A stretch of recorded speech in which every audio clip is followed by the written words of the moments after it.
Já, þakka fyrir. Nei, þetta verður ekki bundnu máli. En ég ætla að fjalla um loftslagsbreytingar og smátur í skógrækt og landgræðslu. Þetta verður loftslagsbreytingar þurfa alls staðar að standa í öllum titlum núorðið, þannig að þetta stendur þarna. Þetta er ekki eingöngu það. en það er eitthvað að þessu hafið þið nú séð áður, allavega sum ykkar. En svona til þess að setja sviðið er það að það er mjög margt núna sem bendir til þess að það er aukin útbreiðsla skordýra heiminn og það eru stærri faraldrar meindýra og það eru aukin líka dýr eða plöntu sníkjudýr sem höfðu áður litla þýðingu sem eru núna að verða meira vart við og þetta er eins og sagt var einu sinni það sem aldrei hefur gerst getur komið fyrir aftur að þetta er eitthvað sem menn sjá að þegar að fyrri tímum það er að segja fyrir árþúsundum og ármilljónum þá fylgdi aukin skordýrabeit hlýnun. Þetta eru steingervingar frá tímanum á mörkum eósen og paleósen og það er sem sagt hlýskeið og þá sýna steingervingar greinilega merki skordýrabeit og mun meiri merki slíkt heldur en áður og eftir. Og það eru margar orsakir fyrir því að það er svipað eins og núna að skordýrum væntanlega þetta hefur jákvæð áhrif á skordýrastofna og líka það að hlýnunin veldur því að þau þurfa að afla meiri fæðu. En förum frá því og fram til þeirra tíma sem núna eru. Það er aukin útbreiðsla ýmiss konar meindýra. Ég nota nú orðið meindýr sem eru það mjög svona gildishlaðið orð og þetta er einfaldlega dýr sem valda skaða og stundum valda dýr skaða og stundum ekki, þannig að þetta er í raun og veru vafasamur stimpill en nota það hér. Þetta er maísýglan, þetta er eitt mesti skaðvaldur í landbúnaði í Norður-Ameríku. Þegar á margar tegundir, það er ekki bara maís, hún fer líka á baðmull, fer líka á tómata og er sem sagt mikil alæta og mikil skaðvaldur. Og þetta er útbreiðslan eins og hún er núna, það er að segja dökkurauðu svæðin, það er þar sem að hún er landlæg og eftir því sem að liturinn breytist frá dökkrauðu yfir í blátt þeim minni er skaðinn og þetta er svona Suðurríki Bandaríkjanna, ég held að þetta er nokkuð með það sem að Trump var, er það ekki? Og svo er þetta það sem að menn sjá fyrir sér að muni gerast, að útbreiðslan aukist þegar að kemur fram lengra fram á öldina. Þarna er það hærri vetrarhiti sem að ræður því að útbreiðslan er að aukast og þetta mikla þýðingu fyrir landbúnað í Bandaríkjunum. Reyndar eru þetta ræktunarbeltin líka að færast norður á bóginn, þannig að þetta það er svona fleira í þessu. Annað sem er að gerast, það er útbreiðsla nýrra meindýra og þetta er eitt þeirra, þetta er þarna, nú þarf maður að fletta yfir það þetta er askbarkbjallan og þetta er sem sagt, þarna er bæði fullorðna dýrið og lirfan og þarna sjáið þið skemmdina. Þetta eru þessar típisku skemmdir eftir barkbjöllur, þær lifa undir berkinum og raun og veru eyðileggja æðakerfið undir berki og það er það sem að drepur greinar og drepur tré. Þetta eru þeir skordýr sem eru hvað skaðlegust í skógum og það er bæði þetta gangakerfi sem að skemmir æðarnar en það er ekki síður sveppurinn sem þeir bera með sér sem að að eyðileggja æðakerfið. Þetta er tegund sem að fannst fyrst í Bandaríkjunum 2002 upprunnin í Asíu og þegar menn fundu hana fyrst, eða þegar menn tók til í réttar og sagt að askurinn væri að drepast, þá fóru menn að leita og það þekkti enginn þetta dýr. Menn vissi ekki einu sinni hvaða tegund þetta væri.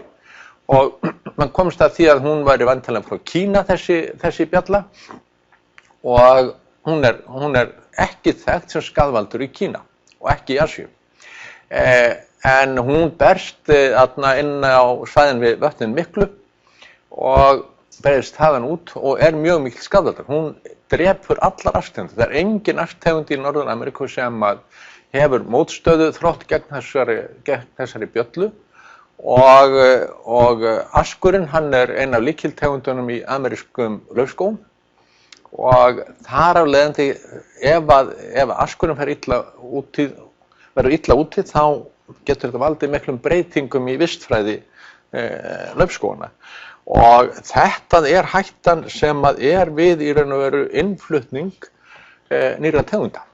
Og eins og ég kem inn á seinna, það geta komist inn tegundir sem eru valda mjög miklu tjóni í náttúrulegum vistkerfum og náttúrulegum skógum.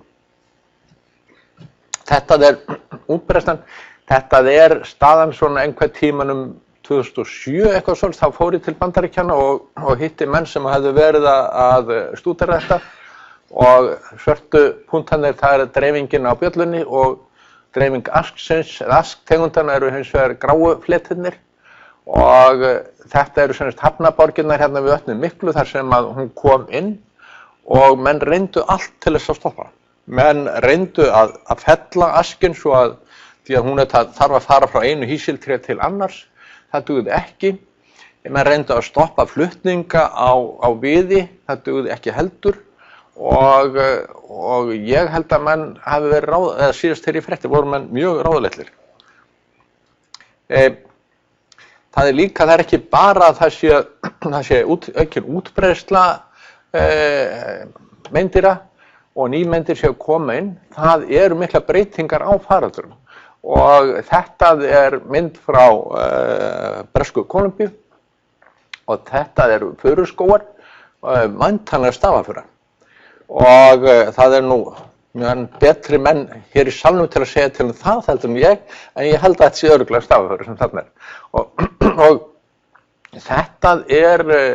þetta er bjalla bergbjalla sem er nú kennd við hvítfuruna og Dendroctonus ponderosa furu og þarna menn sjá bara svona grænar skellur inn á milli, það eru væntanlega aðra tegundir. Það gæti verið greni en það eru reyndar aðra tegundir sem fylgja furunni þar vestra. Og þetta eru lirfur þessar bjöllu og það er nákvæmlega eins með þær eins og með lirfur askbergbjöllunar að þær eru í æðakerfinu og það eyðileggja það. Þarna eru þær búin að mynda svona gangamunstur, þarna er alveg haugar af sæi í raun og veru þetta er nægið og menn ég heyrði það nú menn voru nú að velta því fyrir sér að það fylgir sveppur með, það sem menn kalla blásvepp og hvort að í raun og veru þessar lirfur lifðu ekki meira á sveppinum heldur en á viðnum, því að viður er alveg ótrúlega vond fæða.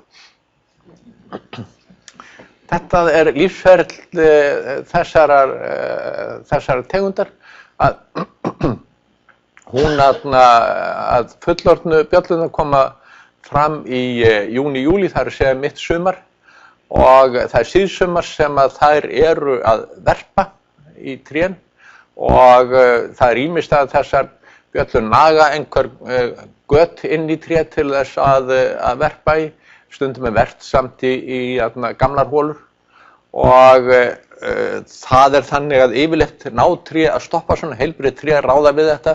Það er mynda trjákvoður sem að fyllir í sárið og drepur oft bjöllurnar en ef að tré eru veikluð þá náður ekki að stoppa þetta og þetta er einn af fylgifiskum hlýnunarinnar, það er þurrkastress í skógum og þá fara að koma það mikill fjöldi af bjöllum að trén ná ekki að stoppa svona innrásir og þá fer af stað þessi snjóbolti sem að eru þessir típisku barkbjöllu faraldrar. Hvítfurubjallan hún á náttúrulegt útbreiðslusvæði á vesturströnd Norður-Ameríku, lirfurnar þola upp undir 40 gráðu frost, 30 til 40 gráðu frost þola þær en mildir vetur orsökuðu faraldur sem að þegar að yfirlauk náðu svæði sem að var á stærri Finnland. Það þetta svæði og mann hefur nú verið að spyrja það hefur sýnt þetta hvað með ljósgráa svæðið hérna inni, það einfaldlega þar sem að skógurinn dauður. Rauðusvæðin eru svæðið þar sem að faraldurinn í miklum gangi og bleikusvæðin eru svæðið þar sem faraldurinn að breiðast yfir á. Menn höfðu miklar áhyggjur af því að hann myndi breiðast fara austur yfir Klettafjöllin þessi faraldur. Ég held að hann hafi nú ekki orðið mikið úr honum þar, það voru nú aðrar tegundir sem voru þar í miklum gangi. Afleiðingin af þessu var sú að var mjög miklar afleiðingar af þessu. Þarna stóð skógur á stærð alla finnska skóga og vel það sem var dauður. Og í staðinn fyrir að hann væri að taka upp koltvísinn úr andrúmsloftinu og breyta honum í lífrænt efni, þá stóð hann á rotnandi skógur og það olli því að kolefnisjöfnuður kanadíska skóga fór gjörsamlega á hvolf. Í staðinn fyrir að þeir væru að taka upp kolefni í heildina, þá voru þeir að gefa frá sér kolefni í heildina. Svo við komum okkur heim til Íslands. Þetta svo ágæta tegund birkikemba, það eru margir mjög illa við þetta nafn, þeir vilja láta hana heita birkismugur, það örugglega alveg rétt. En hún með myndarlegan kamp þarna, ég held að þetta sé örugglega mynd frá Elling, það vísast til margar myndir frá Elling sem ég læt alls ekki uppi að það séu frá honum. En þær breytingar sem við séð hér á landi, það svipað eins og verið að segja frá erlendis. Þarna hefur nú eitthvað, já það voru verulega breytingar í hita síðan 1990. Ég held að opinber tala sé 1993. Vetrarnir hafa orðið mildar en sumrin hafa líka lengst. Það aukin innflutningur nýrra meindýra og það líka breyting á faraldra meindýra og það líka breyting á ferlum faraldra. Og ég ætla aðeins að fara í gegnum þetta hér á eftir. Og hér eru kringum 1200 skordýrategundir á Íslandi og í grein sem við settum saman hérna, ég og Erling og fleiri, þar reyndum við að taka þetta saman hvað var mikill fjöldi af þessum tegundum sem raun og veru lifði að einhverju leyti á trjám og runnum og það eru 80 tegundir. Reyndar þriðjungurinn af því innfluttar tegundir og það hátt hlutfall en það auðvitað vegna þess að við erum með mjög margar innfluttar trjátegundir og þeim oft hafa komið með þeim innfluttar tegundir þannig að þetta háa hlutfall innfluttar tegunda skýrist að veruleyti að því. En margar skaðlegustum tegundunum sem eru hér á landi, þær eru reyndar innfluttar. Það hérna bara rétt að fara í gegnum gamlar sögur, það förulúsin og hún kom hingað 37 með plöntum frá Noregi og hún gjöreytti skógaföru á Íslandi á 7. og 7. áratug síðustu aldar.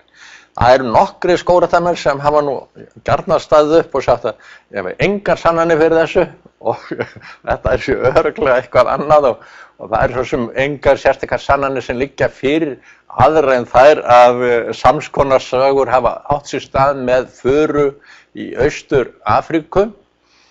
Sé Kenía og þar hafa Norðmenn verið, Kenía og Tansaníu, þar hafa Norðmenn verið að rækta föru, ekki skógaföruna. Og síðan á Hawaii, þar hafa menn líka flutt inn föru og líka flutt inn þessa sömu tegund förulúsina, Pinus pini, og það hefur alveg sama sagan gerst. Svo voru nú skógræktarmenn mjög hróðugir, það hefur búið að gróðursetja hvammatelraunir með skógarföru út all land og gjörsamlega lúslaus. og bara hress og kátt. Og þá sagði menn að, jæja, þarna sérðu. Svo frétti ég mig til, já, ég segi nú ekki miklar af henni, en ég frétti það að núna þegar hún komin í þessa stærð, þá hún að farin að fá sér lús. Og það er einn svona tilraun austur á Höfða hjá Þresti Eystensinni, skógræktarstjóra, og hann sagði mér núna væri farið að verulega sjá á þessum trjám af lús. Það er svo sem ekkert fagnaðarefni í raun og veru, en þetta sýnir það að hún að fara á trén á sama aldursstigi eins og gerðist í gamla daga. Þetta var ekki fyrr en förurnar voru komnar dálítið vel á legg sem að þær fóru í lús og drápust, og þetta virðist vera endurtaka sig hér. Þannig að en þessi tegund, hún náði nánast að hreinsa út tegund sem hefur flutt inn til landsins. Og þetta finnst mér vera eitt sem maður þurfa að hugleiða. Men ofta segja, sko, af hverju á að vera takmarkanir og innflutningi á tegundum, af hverju á að vera með innflutningseftirlit, á þetta ekki bara að koma. Þetta dæmi og dæmið askbarkbjöllan í Bandaríkjunum sýnir hvað getur gerst. Og ég held að maður ætti að hugleiða hvort þeir vilja vera ábyrgir fyrir slíku. Svo sitkalósin, ég minni á hana hérna seinna, hún auðvitað sá skaðvaldur sem skiptir mestu máli í greniræktun. Það er mjög sjaldan hún drepi tré, þó voru dæmi það, en hún dregur mikið úr vexti trjáa, og í borgarmyndinni þá ekkert fallegt að sjá tré sem eru meira á minna nálarlaus. Og slík tré hafa nú prýtt borgina lengi og gera enn. Svo tígulvefarinn, hann skráður hér fyrst 1907, þannig að ég hef nú haft hann á listanum og við höfum haft hann á listanum yfir innfluttar tegundir, og hann í raun og veru mesti skaðvaldurinn í íslenskum birkiskógum. Og það dálítið svona íhugunarvert að væntanlega sú tegund sem veldur mestu tjón í íslensku birkiskógum og hefur valdið, síðasti stóri faraldur sem var hérna í birkiskógum í kringum 2000, það faraldur sem nær yfir 7-8 ár, lengsti faraldur sem þekktur, það fyrst og fremst tígulvefarinn. Það semst innflutt tegund á íslenska birkjum. Við tókum saman í þessari grein sem myndist á sem við birtum hérna í gömlu búvísindum, ég og Erling og Bjarni Diðrik og Edda Oddsdóttir, að við reyndum að taka þetta saman. Við skrásetjum þau ár sem að tegundin staðfest hér á landi. Það alltaf umdeililegt.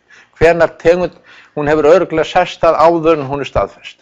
En þetta svona myndin sem við fáum, að á árunum frá 1900 til framöðundir 1940, þá eru fáar tegundir sem komin. Þetta tígulvefarinn, það haustfetinn. Ég held að Erling hafi einhverju efasemdur hvenær hann hafi raun og veru komið inn, og síðan furulúsin. Það þessar 3 tegundir sem koma inn fyrstu árunum.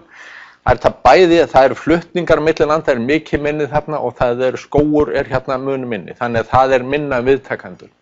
Svo á árunum 40 til 60, það var hérna mikill kippur sem mjög greinilegur kippur upp á við. Hægir aftur á upp 1960 og svo kippur aftur eftir 1990, 93 reyndar, sko. Við fylgdum þessum tímabilum sem eru skráð í sögunni, og við fórum svona að skoða hvaða orsakir geta leið á bakvið, og við tókum eiginlega tvennt, það segja hvað mikið af hýsiltrjám, má gera ráð fyrir að það sé einhver viðtakandi ef þessi tegund berst til landsins, og svo hverjar umhverfisskilyrðin, það segja hitinn. Og þá, eins og sást á myndinni hér, þá hérna 4 tímabil sem við greinum, en þarna þeim skiptir raun og veru í tvennt. Það segja, framöndi 1920 þá sem sagt, það lítagróðursetningum, það sem hér mestu leit eru birkiskógur.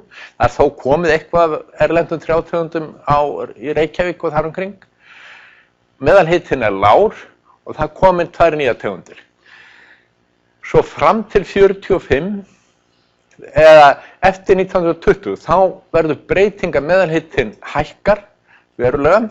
Þar áfram lítið gróðursetningar. Það er ekki fyrir eftir stríð sem gróðursetningar taka verulega kipp og þar kemur ein tegundin. Þarna koma inn á ári tæplega 0,1 tegund ári ný. Þriðja tímabilið, eða annað tímabilið, það frá 46 til 63. Þetta restin af lífskeiðinu, það kólnar eftir 63. Það gróðursett mjög mikið, það mjög mikið gróðursett eftir seinna stríð og ef mann hugsa út í það að nýju tegundir það koma til Reykjavíkur og það spurningin það eitthvað til að taka við þar. Og þá komin auðvitað töluvert af nýjum trjátegundum í Reykjavík.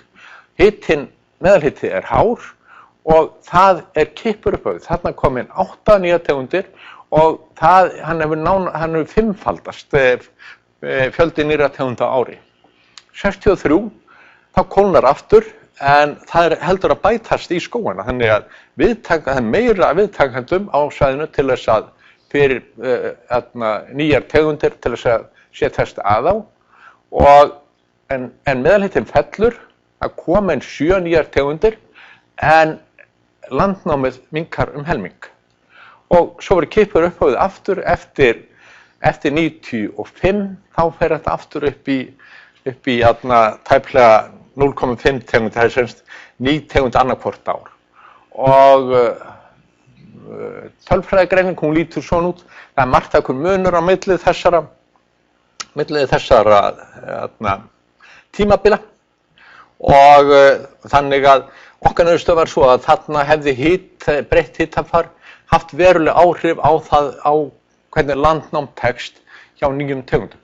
Það það fleira sem kemur, það spurning flutninga, það spurning það menn að flytja plöntur sem það langmesta hættan fylgir því. Það ekki bara nýja tegundir sem ég ætla að fjalla henni, það líka breytingar á faraldrum. Þess vegna greinilega merkt erling, þetta ertuglan og þarna lirfan. Þetta að því best vitað innlend tegund og hennar útbreiðslusvæði var Suðurlandið. Frá Hvalfirði austur í Höfn í Hornafirði. Það einstaka skráðir fundir utan þess svæðis á Vesturlandi og í Eyjafirði en þetta var útbreiðslusvæði. Það fyrsti skráði þegar ég byrja hjá skógræktinni 90. Þá Jón Gunnar búinn að skrifa grein sína íslensk skordýr á trjám og runnum. Þar getur hann ertuigluna og hann gefur henni einkunnina að það séu litla sem engar skemmdir af hennar völdum. Og ég hef spurt þessa menn sem hafa sífellt verið að vaða með lúpínu, hafi þórið varið við hann, það að segja Borgþór og Sigurð, og þeir telja sig ekki hafa orðið varið við hann og þetta lirfa sem fer ekki fram hjá nokkur náttúruhængju og eiginlega ekki nokkur einasta manni. En það skráður faraldur í Skaftafelli, í Morsárdal, 91. Svo kemur aftur faraldur 95 á sama svæði og eftir það hafa verið faraldur nánast hver einasta ári og náð yfir mjög stór svæði. Það eru væntanlega 1000 hektara nánast hver einasta ári og það óhemjustóri faraldrar. Og jafnframt hefur útbreiðslan aukist, hún hefur aðallega breiðst út á Vesturlandi og hún að færast þar norður, komin allavega norður í Dalasýslu og eltir lúpínuna. Þá hafa maður spurt, þetta ekki spurning útbreiðslu lúpínunnar? Jú, að einhverju leyti, en hún fer á ýmislegt annað, hún fer á trjátegundir líka, hún fer á innlendar belgjurtir, þannig ég held að lúpínan hafi eitthvað með það að gera hvernig útbreiðslan gengur en hún hefur ekki alveg endanlega áhrif. Skógburstinn, það tegund sem manni fannst vera svona gæludýr þeirra í Fljótshlíðinni en hann hefur líka verið að breiðast út. Það hafa verið faraldrar af honum síðan 2000. Svo ætlaði ég svona í lokin að fjalla mína ástkæru sitkalús Og það sem að hefur gerst með hana í raun og veru breyting á faraldsfræði. Hún kemur hingað, hún fyrst skrásett hérna 1959, en fyrsti faraldurinn hérna 64 og síðan kemur langt hlé, það faraldur aftur hérna 77 og svo kemur aftur langt hlé og faraldur 97, 91, 96. Þessi faraldrar eru allir að haustinu. Svo faraldur 2003 og þá allt í einu kemur faraldurinn að vorinu. Og eftir það hafa allir faraldrar verið að vorulagi. Og það raun verið búið einhverlega vegna þá hefur dottið eða ég hef ruglast í. Já, þetta áttu það sem að svona þegar maður að vinna í þessu síðust stundu. Þetta það sem ég ætlaði að sýna ykkur raun og veru. Þetta eru semst faraldrarnir. Það eru komnir 4 vorfaraldrar en haustfaraldrarnir eru þarna skráðir 6. Þannig að það sem hefur gerst það faraldrar hafa flutt sig yfir á vorið, tíðni þeirra hefur aukist, en þessir eru skráðir með svona þverst eða skástrikaðir. Það vegna þess að þessi síðustu faraldrar þeir hafa verið tiltölulega vægir, ekki miðað við þessar stóru faraldrar sem voru áður, þá þetta allt fremur vægir faraldrar, en tíðnin hefur aukist greinilega. Og bara aðeins að hnykkja á hvernig stofnþróunin var, lúsin á bágt á veturna það fyrir kulda, en henni fjölgar þegar að vorið kemur, þá hlýnar, en fæðuskilur áfram hagstað, hún þrífst eiginlega bara á trjám sem eru í dvala, efnasamsetning sáldaðavökva er önnur, það er aðrar amínósýrur sem eru yfirgnæfandi í sáldaðavökva þessum tíma. Þegar trén fara að vaxa þá breytist efnasamsetningin og lýsnar horast og frjósemi fellur, og svo þegar sumri lýkur og tré fara aftur í dvala, þá rýkur hún upp og það var þá sem að topparnir komu hér. Og þetta sem gerst eftir 2000, að topparnir farnir að verða að haustinu. Við höfum séð eitthvað svona í áttina toppum að vorinu sig, eitthvað í áttina að smá faraldrum að haustinu, en það greinilegt að þungin komin yfir á vorið. Og hver ástæðan fyrir þessu? Þetta eina af þessum tegundum sem tiltölulega auðvelt að spá fyrir með stofnsveifluna. Það vetrarhitinn sem að meira minna leyti afgerandi, en þið takið þó eftir einu hérna, að hér áður fyrr þá engin faraldur ef að vetrarhiti, eða það sem meðalhiti nóvember, apríl, undir 1 gráðu. En eftir 2003 þá allir vetur yfir þessum mörkum, en það samtekið faraldrar hver einasta ári. Fyrir þennan tíma þá gat maður sagt nánast með ég veit ekki hvað, 70-80% vissu, ef vetrarhitinn yfir 1 gráðu, þá verður faraldur. Núna þá mjög erfitt að spá, vegna þess að það eru eins og þessi vetur hérna, það sáralítill munur á þeim. Sumir af þeim gefa af sér faraldur, aðrir ekki. Og hvað hefur eiginlega gerst? Jú, það vetrarhitinn sem ræður sveifluna milli ára. Hann alveg, ef veturinn verulega kaldur, þá engin faraldur eftir. En það kemur, síðan það fæðuskilyrði og náttúrulegir óvinir sem ráða sveiflun innan árs. Það að segja að náttúrulegir óvinir þeir auka á þessa erfiðu stöðu lúsarinnar að sumrinu. Það bæði fæðuskilyrðin léleg, frjósemin fellur og þá fara náttúrulegir óvinir af stað. Það segja að það var aðalega erlends, ekki á Íslandi. Og þetta það sem að hefur gerst. Þetta það sem að ræður sveiflunni, og hvað hefur breyst í millitíðinni? Af hverju erum við að fá svona ólíka faraldra? Það til fyrsta lagi sem að stendur nú ekki þarna það að veturnir hafa orðið mikið mildari. Veturnir ekki lengur hindrun fyrir lúsinni til þess að fjölga sér á næsta ári. En við höfum fengið inn náttúrulega óvinni lúsarinnar. Það sníkjusveppir komnir inn. Þetta eru fyrsta skipti sem að það greint hér. Það rannsókn sem gerði árunum 97 til 9. Það dönsk kona sem vann hér að doktorsverkefni sínu. Og við höfum fengið líka inn sníkjuvespur. Það var mjög hátíðin af sníkjuvespusýkingum á Sitkalús 2003 í þeim faraldri. En eins og fyrir þann tíma þá var þetta verkefni sem að byrjaði sem norrænt verkefni og fór síðan yfir í Evrópuverkefni Sitkalúsina. Það var gerð úttekt á náttúrulegum óvinum á Íslandi á Sitkalúsinni og það var mjög lítið það á þeim tíma. Þannig að þarna hefur þessi breyting orðið á og hér mynd af þessari á lús sem sýkt af sníkjuvespu. Það hefur ekki tekist að greina hvaða vespa þetta og svo þetta sníkjusveppurinn þarna, það Neosíkitis freseni sem þarna á ferðinni. Og þannig ég held að skýringarnar séu þær að af hverju faraldurinn hafi verið vægari og af hverju kemur ekki faraldur eftir vetur sem annars hefur gefið faraldur. Eitt það að náttúrulegum óvinum hefur fjölgað eins og ég minntist á, en það líka sumarið hefur lengst.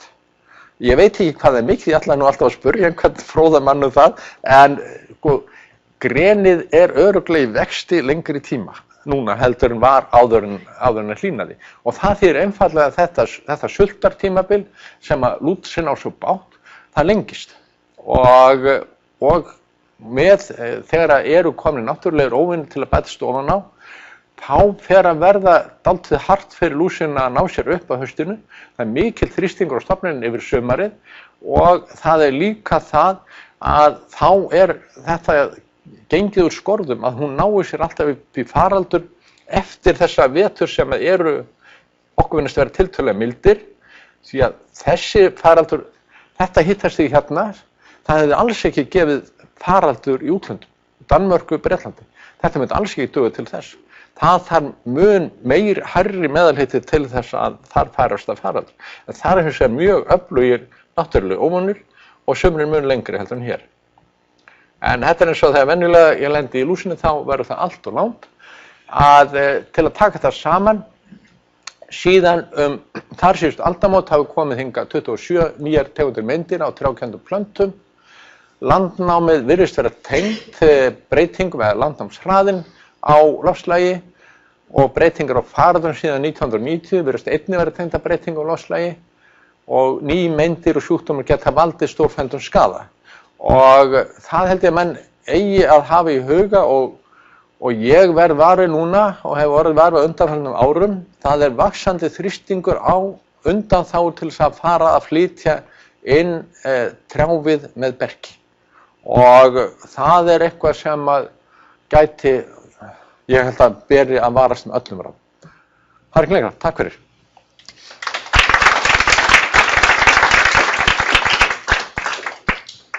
Við þökkum Guðmundi kærlega fyrir þetta fróðlega og skemmtilega erindi.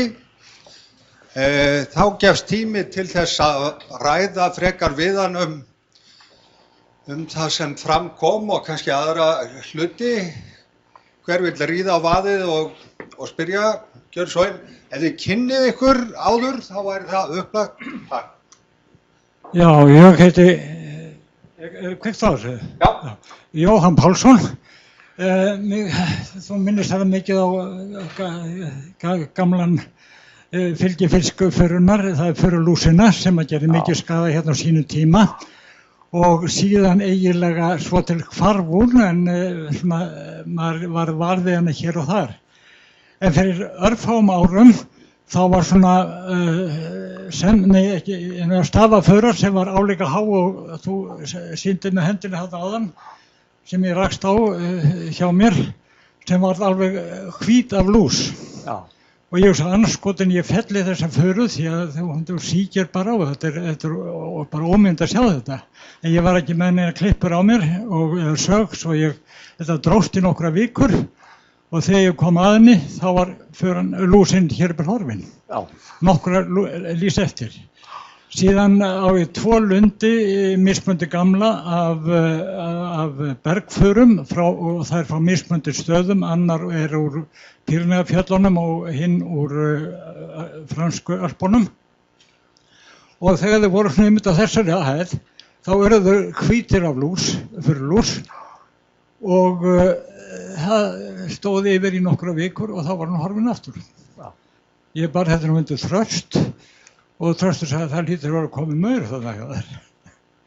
Eða allavega á hún þarna greinilega einhvern óvinn. Já. En svo gleymdi ég að þakka þér fyrir hennar frábæra fyrirlestur. Já, þú hefur heyrt margt af þessu áður. En þetta er mjög gaman að heyra þetta. Haukur heitir Ragnarsson, minnst á sama við mig. Það er þessi stafaförur sem hefur orðið hvít af lús. Hann er sér búinn að bjóða mig upp í Borgarfjörð til að skoða þessa lúsu stafaföru og við gengum að trénu og ég fann ekki eina einustu lús. Og það virðist vera sumar tegundum tekst að hrista hann af sér. Við vildum tengja þetta því að eftir því sem að hagur förunnar væri betri þá næðu þær að hrista þetta af sér.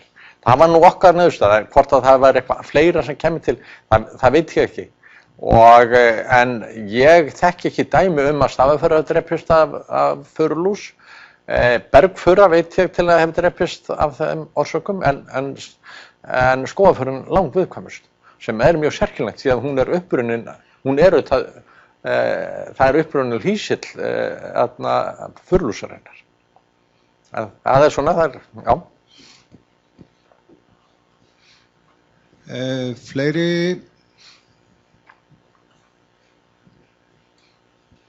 Já, Trausti Baldursson heiti ég. Mér langaði að þú minntist á askbarkarbjölluna og hún var upprunnin í Asíu en ylli ekki skaða þar, eða var ekki þekktur að valda skaða þar en gerði það hins vegar í Ameríku.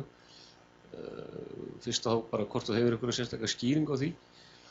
Og svo hitt var með ertueigluna, hún hvort að þessi tegund ertueiglan, hvort hún að valda dauða á birkitrjám eins og til dæmis förulúsin á förunni, eða næri birki sér öllu jöfnu aftur. Já, ég náði ekki alveg endanum með fyrir spurningunni með askbarkar. Já, hefur einhverja skýringu á því hvort hver ástæðan fyrir því hún veldur skaða í Ameríku á aski en ekki í Asíu? Já, það er skýringin einfaldlega svo að þarna eru asktegundirnar og askbarkbjallan búin að vera í sambýli og árþúsund. Það er eins og Sitkalúsin var í sambýli við greni í Austur-Asíu fyrir margt löngu síðan. Og það eru tegundir sem að þola hana, til dæmis það er Picea gleni sem hefur aðeins verið prófað hér. Þetta er bara þetta klassíska dæmi að þegar að skordýrategundir fara úr sínum náttúrulegu heimkynnum þar sem að það er búin orðin aðlögun að þessu vistkerfi, það er náttúrulegur óvinir, það er líka aðlögun trjánna þessu, koma yfir í nýtt umhverfi, þar sem slíkt er ekki fyrir hendi, þá geta farið alvarlegir hlutir af stað. En varðandi ertuigluna að hún er eins og aðrar iglur, hún er að fara í ungskógana og ég þekki ekki dæmi hún hafi valdið tjóni á birki að ráði, hún er aðalega að fara þessar gróðursetningar og það er kannski ekkert mikið slíkar gróðursetningar en hún fer á birki líka, þannig að hún getur skemmt birki í uppvexti. En hún er eins og fleiri af þessum laufætum, það er ekkert algengt að það drepi, það er raun og veru fyrst og fremst þær eru að draga úr vexti, ekki nema faraldur komi aftur og aftur. Og Einar Þorleifsson, Guðmundur, ég var svona að hugsa svona aðgerðir á að frá mér og hvort að menn vilja reyna að grípa inn í þegar kemur ný tegund.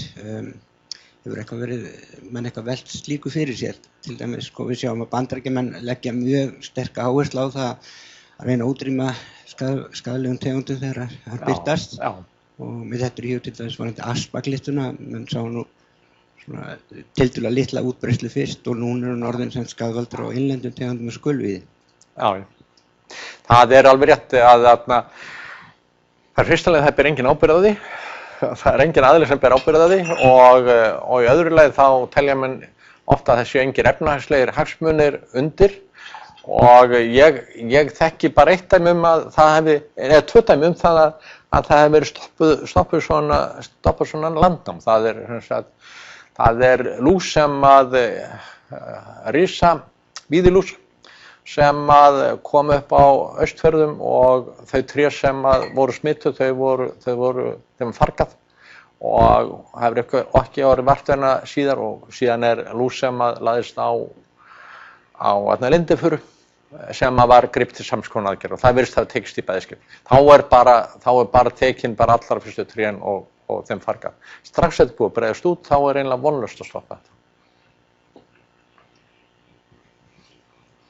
Fleiri spurningar?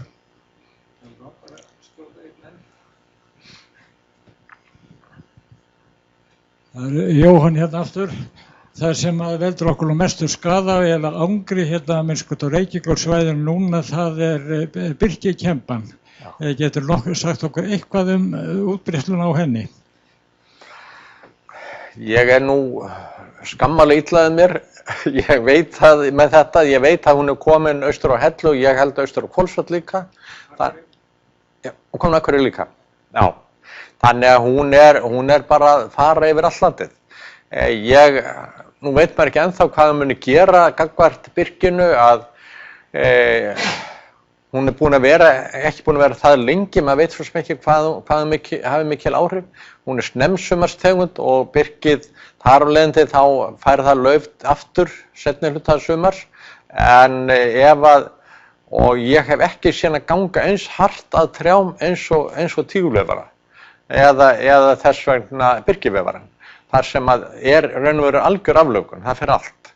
Ég hef ekki séð það gerast algjörlega með birkikembuna en það, tegundir sem nýlega komnar inn, það er alltaf erfitt að átta hvað mann gera.